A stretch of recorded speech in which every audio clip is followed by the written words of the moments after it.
सांप और नेवले की कहानी। वैसे तो बचपन में आप अपने दादा दादी या नाना नानी से सांप और नेवले की कहानी, जिसे नेवला और किसान की कहानी, नेवला और पंडिताइन की कहानी, नेवला और ब्राह्मण की पत्नी की कहानी के नाम से भी जानते हैं, जरूर सुनी होगी। जो कि यह कहानी पंचतंत्र कहानी से लिया गया है, जो कि बहुत ही प्रसिद्ध और अच्छी सीख देने वाली कहानी है। तो चलिए इस सांप और नेवले की कहानी को जानते हैं। नेवला और पंडिताइन की कहानी को यह बताते हैं, जिसे सुनकर इस कहानी से आपको अच्छी सीख मिलेगी। बहुत पहले की बात है, एक गांव में एक किसान ब्राह्मण अपनी पत्नी के साथ रहता था। उन दोनों की कोई संतान नहीं थी, जिससे वे दोनों काफ़ी चिंतित रहते थे। फिर कुछ वर्षों बाद उनके घर प्यारे से बच्चे ने जन्म लिया। घर में ब्राह्मण की पत्नी अपने बच्चे को बहुत प्यार करती थी, कभी भी अपने बच्चे को अकेला नहीं छोड़ती थी।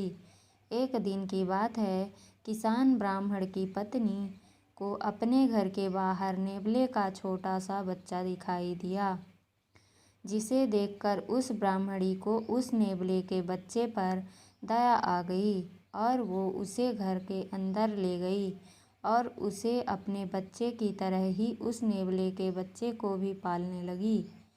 किसान की पत्नी बच्चे और नेवले दोनों को अक्सर पति के जाने के बाद घर में अकेला छोड़कर काम से चली जाती थी। नेवला इस दौरान बच्चे का पूरा ख्याल रखता था। दोनों के बीच का अपार स्नेह देखकर ब्राह्मण की पत्नी बहुत खुश थी, लेकिन मन ही मन सोचती थी कि कहीं ये नेवला मेरे बच्चे को क्षति ना पहुंचा दे। आखिर वह नेवला भी तो जानवर ही तो है। जानवर की बुद्धि का कोई भरोसा नहीं कर सकती। समय बीतता गया और नेवला और ब्राह्मण के बच्चे के बीच का प्यार गहरा होता गया। एक दिन किसान ब्राह्मण के अपने काम से बाहर गया हुआ था। पति के जाते ही किसान की पत्नी ने भी अपने बच्चे को घर में अकेला छोड़कर बाहर चली गई।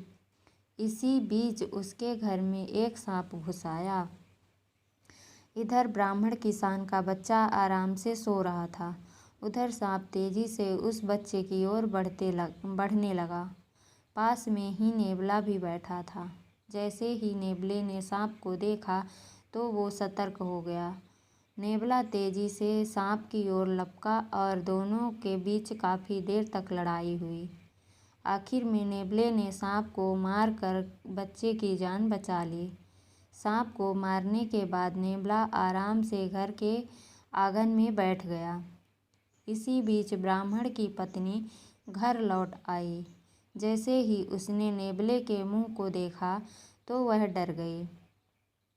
नेवले का मुंह सांप के खून से लथपथ था, लेकिन इस बीच से ब्राह्मण किसान की पत्नी कुछ और ही सोच लिया।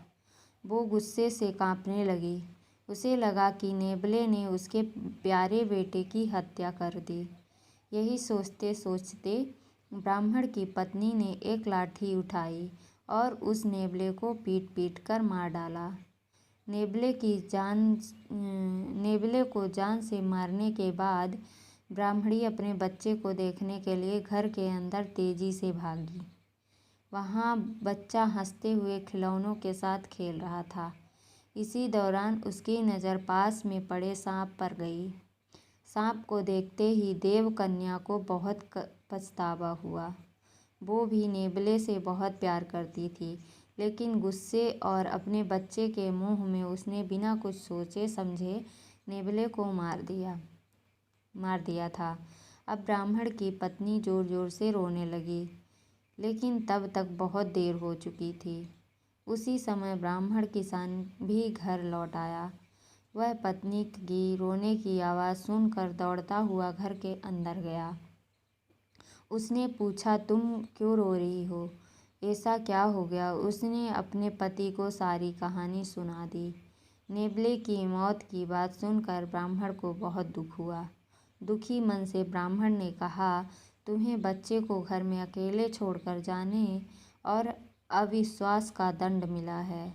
कहानी से यही सीख मिलती है कि किसी को भी बिना सोचे समझे गुस्से में आकर कोई काम नहीं करना चाहिए। साथ ही विश्वास की डोर को कभी शक की वजह से टूटने नहीं देना चाहिए। अगर गुस्से में बिना सोचे विचारे कोई काम करते हैं तो निश्चित ही हमें पछतावा ही मिलता है। जैसे कि कहा भी गया है, गुस्सा अक्ल को खा जाता है और जो व्यक्ति अकारण ही गुस्सा करते हैं उन्हें अक्सर अपने गुस्से से किए गए कार्यों से नुकसान उठाना पड़ता है। इसलिए हमें हमेशा कोई कार्य करने से पहले हमें सोच विचार कर लेना चाहिए ताकि हमें आगे चलकर कोई पछतावा ना करना पड़े। धन्यवाद दोस्तों।